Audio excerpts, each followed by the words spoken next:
been setting speed records in NASCAR Winston Cup recently. We didn't set one here this weekend, but it is the closest field in history with the fastest to the slowest separated by less than a quarter of a second. ESPN, the worldwide leader in sports, and the National Association of Stock Car Auto Racing welcome you to Bristol and tell you that we have an exciting evening lined up for you. The Walmart Everstart grid, Tony Stewart on the pole, his second pole of 99. Rusty Wallace won the spring race here from the pole.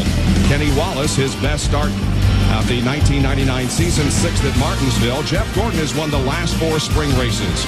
Ward Burton was ninth in the spring race here, and Mike Skinner was seventh in that event. Mark Martin is the defending race champion. Jerry Nadeau substitutes for Ernie Irvan. Terry Labonte won this race in 84 and 95. Sterling Marlin has 10 Bristol top 10s. Kenny Irwin finished 11th this spring. Robert Presley, his two best starts of 99, are here. 11th in the spring and 12th here tonight. We'll take a look at the rest of the starting grid. Let's talk about this racetrack specifically. Talk about how dangerous it is. Well, the banks are at 36 degrees, Ned. And they run very, very fast around here as a result of that. Qualifying a little over 15 seconds. They'll run a little over 16 seconds in the race itself here tonight. That's why it's so easy to get in trouble. And every car that qualified is within 1/4 of a second of the pole sitter, Tony Stewart. The entire field within 1/4 of a second. That's how tight the competition is. Three of these drivers qualified at exactly the same time and speed, and the top three were separated by the blink of an eye. 9/1000ths of a second. All these back in this area have their work cut out hitting on the backstretch. From 22nd on back, we'll be hitting on the backstretch. Here are the drivers that have provisionals to get in, with Steve Grissom driving the number 9 car tonight. Joe Nemechek and Hut Strickland also in on provisional, and Dave Marcus will have the 43rd and final starting position for tonight's event. And two cars and drivers were unable to make the field and went home. Dick Trickle and right on board in 10th. And we're coming down for the green flag to start. And the green is out. The Goody's Headache Powder 500 is underway, and Rusty Wallace is going to beat Tony Stewart to the first turn by a whole bunch. He did. He kept waiting for Tony to accelerate, and Tony was a little bit slow getting on it, and Rusty took off.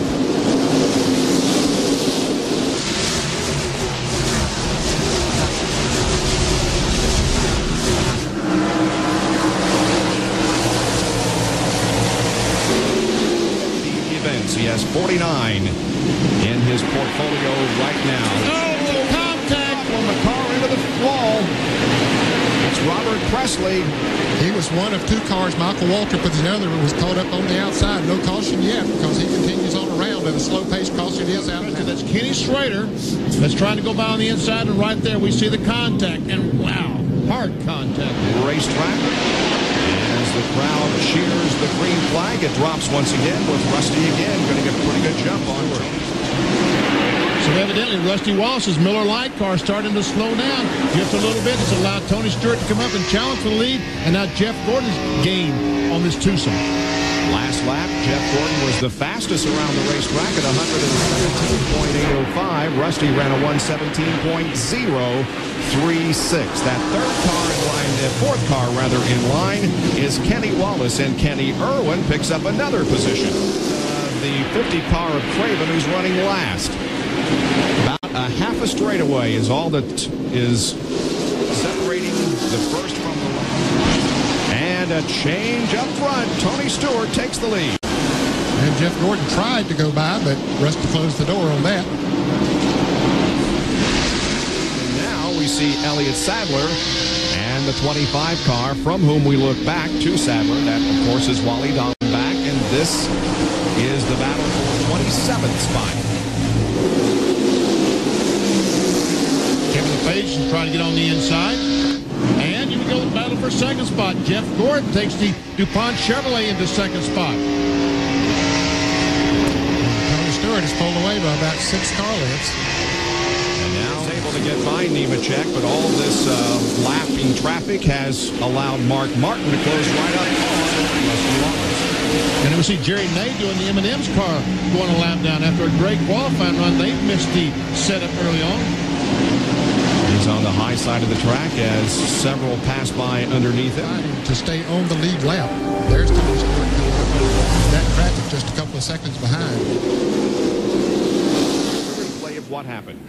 Coming off turn 2, we see DJ there, just comes off the corner. He was trying to get underneath the 5 car and nail the gas and got it out of control. We start that hospital wobble and back and forth, and now he goes back across the racetrack. I was hoping he wouldn't do that, but here comes Elliott. Bam, right in the side of that. We see Jeremy, Bobby Hamilton, Elliott Sadler, and John Andretti, and also the 58 car. Pits are open. Here's Bill Weber. Bobby Labonte on pit lane. He has been faster than the leader. He was loose off a few laps ago. They talked about wedge or air pressure adjustments. Decided to make no adjustment. Pit road very tight. Will have to be very cautious getting out. Rights are on. Lefts are going on. He has the 30 in front of him. 18 almost done. He's on his way. Has to back up, and here he comes. Left side tires on Tony Stewart's car. Great pit stop. He and Gordon now going out. Rusty Wallace made a track bar adjustment. Air pressure. We're back to racing here at Bristol Motor Speedway. That is Jerry Nadeau in the 36 car. He has gotten his lap back on the restart at the moment. He's running in 28th position. The leader remains Tony Stewart. There's Jeff Gordon running in second. Rusty is third. Corner earlier, right after they went back to green, and they thought it might have been, they said maybe the jack stop might have been dragging. Well, he is all over the racetrack. The 6 car. There is Jerry Nadeau hit him coming off the turn.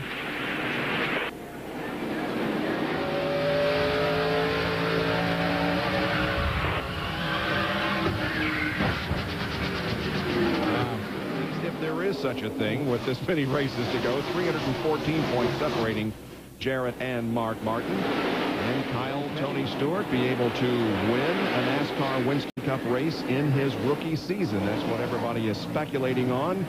Certainly a good opportunity here for him tonight. There's the interval between first and second. The last time that and the work goes on as they try to replace. And, you know, they can change that rear housing almost as fast as they can change that single trailing arm. Let's check our on-track interval between Tony Stewart and Jeff Gordon and see what's happening. And we see that Tony Stewart is widening the gap between himself.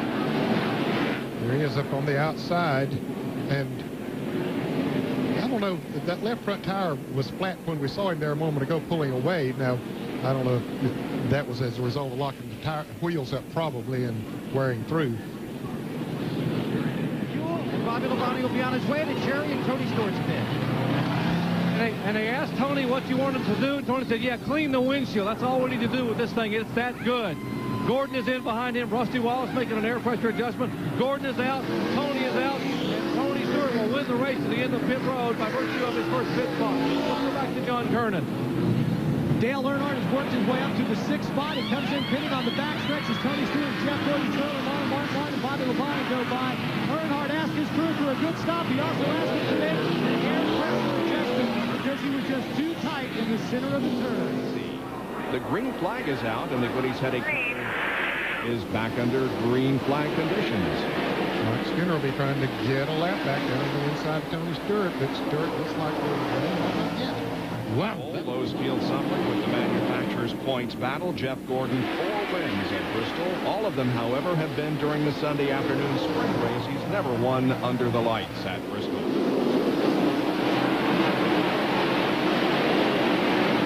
I told you that Mike Skinner had gotten his lap back, but now Tony Stewart is coming up on him once again to try to put him at line. 12 car of Jeremy Mayfield is not on the same lap as everybody else. Darrell Waltrip, however, is in the 25th spot. Yeah, he does. Well, it's a good combination. Here's Irwin taking a look. Oops. Oh!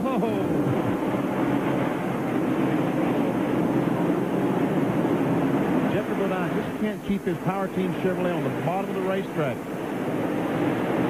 He's got that up with the 9th place finish in the 4th race of the year at Atlanta. The 33 of Kenny Schrader and the 7 of Michael Waltrip on the high line last night in the Busch race, didn't he? I thought he was going to pass the leader, Matt Kenseth, on the high side last night. Didn't win the Busch race, but he did not quite make it. He did pass Dale Earnhardt Jr. up on the outside. Michael finished in second last night to Matt Kenseth, and Dale Earnhardt Jr. finished in the first position. There's Tony Stewart. His lead over Jeff Gordon is now a second. Backup. He started from the 34th spot in the spring and drove all the way to a 10th place finish after pitting on the backstretch. Talked to the crew this afternoon. They seem very confident that if they could get the last round of pit stop to happen under green, of course you'd need a pocket full of rabbit feet and 4-leaf clovers for that to normally happen here, but they might have a chance to win. They made a air pressure adjustment on Earnhardt's car the last stop. Remember, it was tight in the middle of the turn.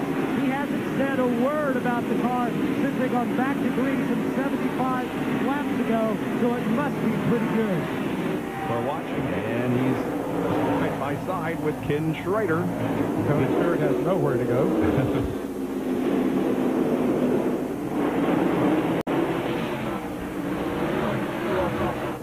See the wreck car of Bill Elliott in the mix. As Schrader is running behind Elliott's car, he goes a lap down to the leader, Tony Stewart. Fence. Once again, there we see the 31, the 16, and the 97 all jammed up in front of David Green, and bam, in the wall he goes.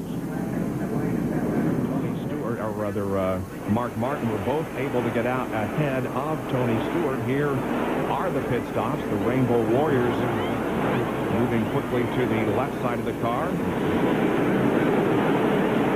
You see the clock's running there on the Bob, and see Gordon's the 17.1, 40 car 22.2, and Earnhardt's crew a slight air pressure adjustment. The car's still a little tight in the center of the corners. the lap cars mixed in with the cars on the lead lap. They run side by side, and just the least little mistake by somebody. And here's the problem. Hutch Strickland right at the start-finish line, and Dave Marcus also involved. And here's the 26 car of Johnny Benson. And that is in a completely different area. It's going to be a wreck here. Sure enough, there we see Kyle Petty, Hutch Strickland, and Johnny Benson. There we see Kyle and Hutch making contact, and there Hutch just barely touches Johnny Benson as he goes by. The camera follows Hutch Strickland because he's crashing, but meanwhile, Johnny Benson is crashing down in turn one. Slid all the way down the front stretch, 225. We've had 3 lead changes, 6 caution periods, holding the average speed down to a little over 88 miles an hour. The 3 leaders, Stewart, Rusty Wallace, and Jeff Gordon. You see Kyle Petty down on the inside there. Apparently he had some damage to his car. He just now came out from behind the wall or out of the pit. So he must have, and he's about 8 laps down. So he had to go in and make repairs. Only one car in the race spent 156 laps behind the wall, is currently shown in 40th position. The 1 of Steve Park and the 5 of Terry Labonte take the 11th position away from Jeffrey Bodine. And the Miller Lite crew goes to work, Doc. Well, they're still not sure which tire it is, so they're going to have to go ahead and change all 4 tires. Rusty went ahead and made the call, 4 tires, and they go to the right side and now to the left side of the car. As they look at the tires coming off, left front and left rear get hooked up, popping up with Jeff. Who is not on the same lap as Terry. Labonte is in 11th, and they're the Joe Gibbs teammates, Bobby Labonte and Tony Stewart. Stewart has clinched the 5 bonus points for leading the most laps here tonight. He was out front 225 laps. No one can lead more than that now, and he looks to the inside. Meanwhile, here comes Martin up on the outside. And there goes Martin by Tony Stewart. Now he's going to try to drive up on the outside of Bobby Labonte. And as he goes to the inside of Kenny Irwin. Irwin's been knocked around and is 3 laps down in 26th position. Been knocked around. That's pretty well put, Bob. Car showing some battle scars.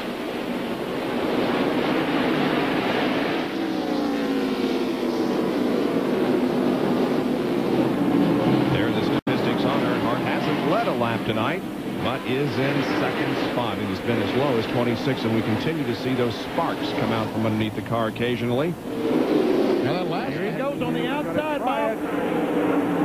And people all stand up. Every one of them. Earnhardt has the lead.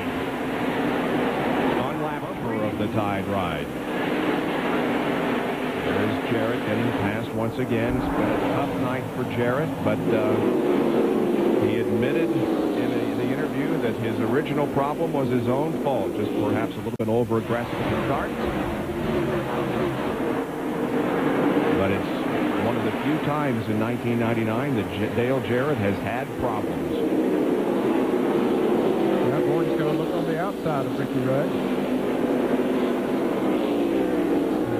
Let's not count him out yet. This is the 9th caution of the evening. See some pretty good damage to the front of Dave Marcus' car. He had been running very slow on the high side of the racetrack for a couple of laps. Now, whether it looks like that right front tire, yes, it is, flat. There are just 9 cars left on the lead lap. With 90 laps to go, Dale Earnhardt, of course, will come on pit road as the leader. 9 cars are on the lead. Hit under caution. His car's a little tight in the middle, but they don't plan to make any changes. Clean the windshield, give him 4 tires and fuel. Under green, this should be the last stop of the evening for the race leaders. Labonte getting the left side tires now to Jerry Punch. No adjustments on Jeff Gordon's car. 4 tires, 1 can of fuel only. The fuel's already in, the tires are on, and he's down and away. Earnhardt in the back pits in front of John Curtis.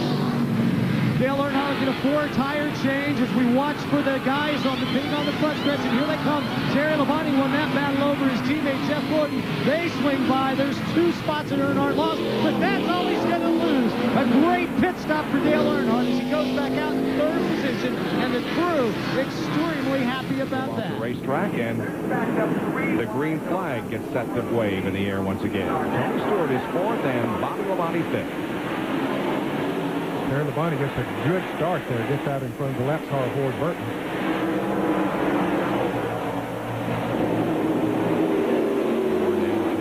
Oh, in contact with Jeffrey Bodine. Didn't lose his spot. And Earnhardt's on the outside of Jeff Gordon, 1 and 2 for that second front, and the crowd goes nuts.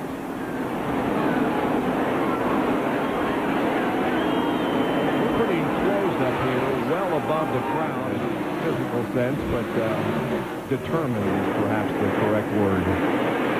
Here he goes. You want to try that move he made on Jeff Gordon? This time moved up to the inside. He got that run, but couldn't quite do it. He's set him up. He's working. He's got something going. But I'll tell you, Terry Labonte is no slouch when it comes to knowing all of those tricks. 2 short track experts here going at it. Tony Stewart is closing on back. And now Stewart inside of Jeff Gordon in turn 3, and Stewart goes to the 3rd spot. Not yet. He'll probably get in right here. There he goes.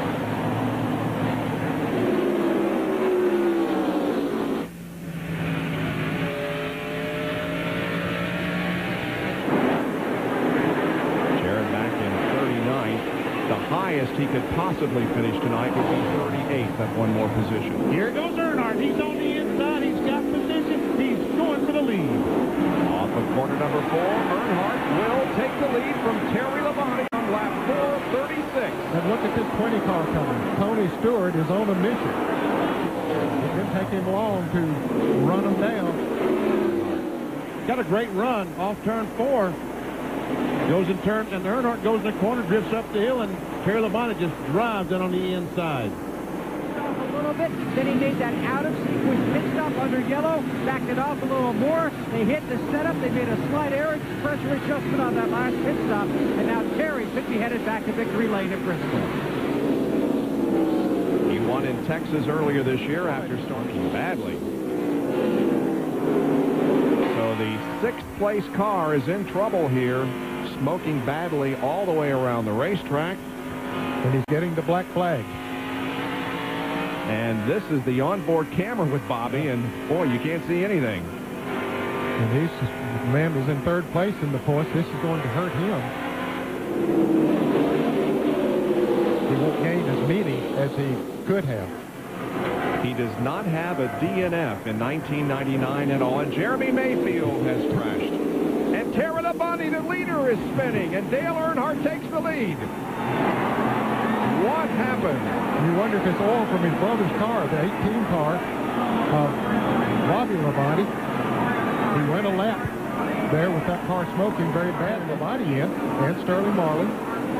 So indeed, the guys that were running at the back of the lead lap are in. Bill Weber. Well, Terry Labonte is very angry, did not say exactly what happened. Meanwhile, he's in here to get 4 fresh tires, and then they'll send him back out. Martin also on pit road. Sterling Marlin pits behind the 5. They'll try and get as much as they can with as few laps left as possible. Terry Labonte on his way. He smokes them, and that says a lot right there. Now, he took 4 tires. Martin and Sterling Marlin only took 1. Dale Earnhardt, your leader, did not come in and pit. He wanted to come in and take on 4 tires. They told him, Dale, you are the 7-time NASCAR Winston Cup champion.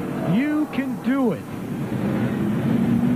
Well, he could very well do it now with less than 8 laps to go. Here's a replay. 15th position. Here we see Terry Labonte. There we see Jeremy Mayfield spinning down in the corner. The caution flag comes out. Terry backs off of the caution flag, and DW goes in and just touches it in the back bumper. Man, oh man, oh man. All right, we're going to be having green flag this time by.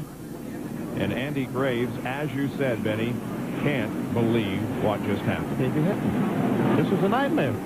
All right, green flag. 5 laps to go at Bristol Motor Speedway in the Goody's Headache Powder 500. It's Earnhardt, Stewart, Gordon, Martin, and Terry Labonte, the top 5. Is Dale Earnhardt going to win this thing? Looks that way.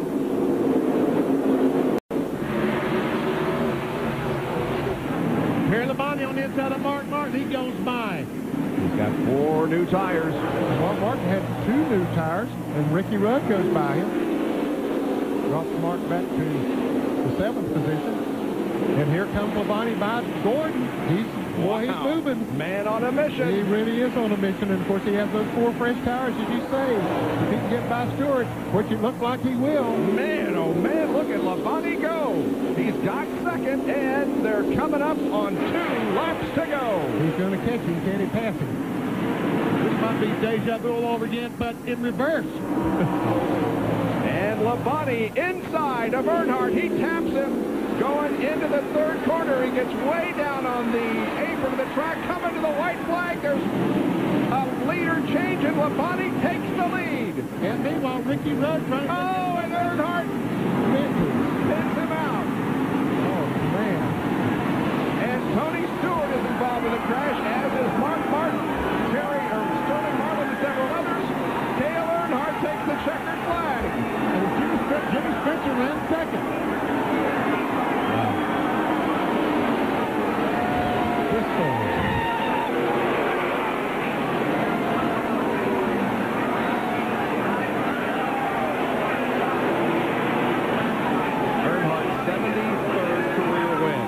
Win of 99. He won at Talladega, and his 9th Bristol win, 4th at night. Here's the replay. There we see the contact between the 3 and the 5. Terry Labonte stands on the gas, and all these cars getting the smoke. There's Ricky Rudd crashing into him. There's Tony Stewart, Mark Martin, Sterling Marlin. There we see the contact.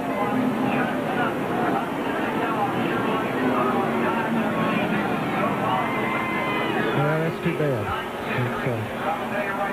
There will be talk about this one for a long time. John Kernan with Richard Childress.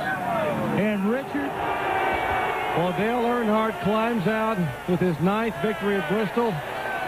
And Dale, that's what Bristol's all about. Take us through those last couple laps. Well, we knew we didn't get tires, and I didn't know who got tires behind us. All I knew is I needed to protect that bottom and try to go. And Terry got into me in the middle of 3 and 4, and I was going to get back to him and just rattle him. I wasn't going to wreck him, but I got to him and he turned him around. So didn't mean to really turn around, meant to rattle his cage, Joe. You had an outstanding effort coming from 26 to the front. The track come to you tonight. Well, not really. The car was still a little tight center, and yeah, I don't know. This is it's a heck of a way to win. I'd like to beat Terry and race him back, you know, side by side. But like I say, I got into him a little bit to get, you know, get by him, and it got him loose and spun him out. But the Goodwrench team, Richard Childers, all the guys, they did a great job. You know, we just lucky to be there at the end. On the last restart, Dale, it looked like you were able to charge and go by Labonte, and he went back by you. Did your tires heat up a little bit and go away? On the last restart, he had stickers, didn't he? I don't, you know, he just he'd have beat us if, you know. I was going to just try to shake him and get under him. I wasn't going to try to wreck him. All right, Dale Earnhardt obviously happy in victory, but mixed emotions. Doesn't like to be able to turn anybody, including his buddy Terry Labonte, as Richard Childers comes over and gives him a big hug. And now to the race, and even in the final lap. And first of all, Terry, a great run for you tonight. Take us through the closing laps. Well, our car was awesome there, and you know, the flag came out, and with 66, what's his name, turned me around down there, and I don't know, what do you, I mean, you know, there was oil in the track, and the caution was out, and just wrecked me, and so then we got new tires, came back out, and I got wrecked again, so it wasn't my night. You got the 4 fresh tires, you came out, you were very quick, you passed a number of cars, you passed the 3, then walk us from that stage to the end of the race. Well, I passed him down the front straightaway, and he hit me in the corner down there in 1 and 2 and turned me around, and that's about it. Obviously, he said he planned to get up to you, had no intention of taking you out. He never has any intention of taking anybody out. It just happened that way. Okay. Well, Terry Labonte had a great run here tonight. Certainly not the finish he was hoping for. Bob? Thanks for talking with us, Terry. Well, that's about it. That is all she wrote, but Dale Earnhardt, well, as one of the other drivers commented afterwards, if push comes to shove and Terry Labonte gets into a similar position next weekend, Dale Earnhardt better tighten his belts. He is the race winner, though, from Jimmy Spencer, the wrecked Ricky Rudd. Jeff Gordon taking 4th, and a career low for Dale Jarrett, or at least this year's low for Dale Jarrett. 38th, his season's worst finished. His 314-point lead slashed by 101 points to 213. Only once since the Daytona 500 has Dale Jarrett been out of the top 10 in 1999 until now, and that was an 11th place at Las Vegas. So Jarrett down there, 38th place, 162 laps off the race win.